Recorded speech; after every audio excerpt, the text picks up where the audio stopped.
Certainly my favorite technology product is my phone. I'd say my favorite piece of technology would be VR glasses, virtual reality glasses. Google.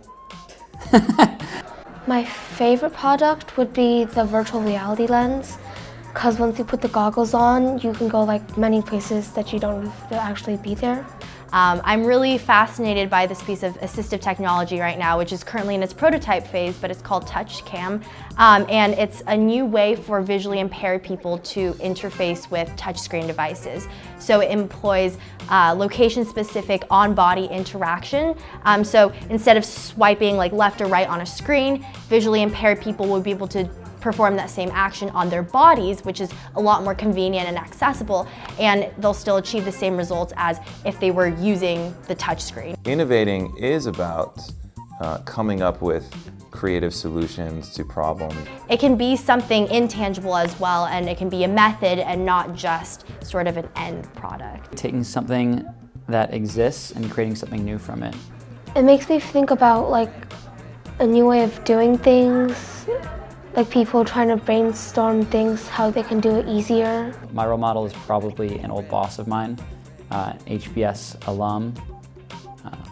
I think that he embodies what it means to be a strong professional worker in the workplace, but also knowledgeable on a ton of topics, while also being a person you can go to for advice as well. To me, I am amazed at single moms who can somehow, raise kids and work 2 jobs and get food on the table and make all those things happen and still find time to sleep and somehow get it done. I found this 21-year-old boy named Boyne Slat, and he invented this vacuum that will like vacuum up the trash in the ocean. I definitely say my grandma is.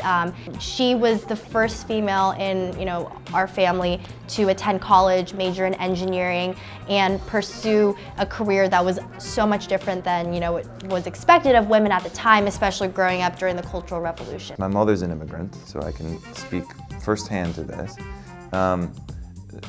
Understanding that culture here is hard to grasp. But if your children are willing to lean into that and to celebrate that, in the US, that's not just a good thing, that's a great thing. We love that kind of stuff. We love rule breakers. We love people who go against the grain and make things happen and who don't necessarily follow a traditional path. That is a wonderful thing here in the US, and that's not necessarily the case culturally in other parts of the world. So it's a nuance, but I think it's a really important one for families to understand as their daughters and their sons are exploring some non-traditional paths. That's okay. That's part of what makes America great. We love that.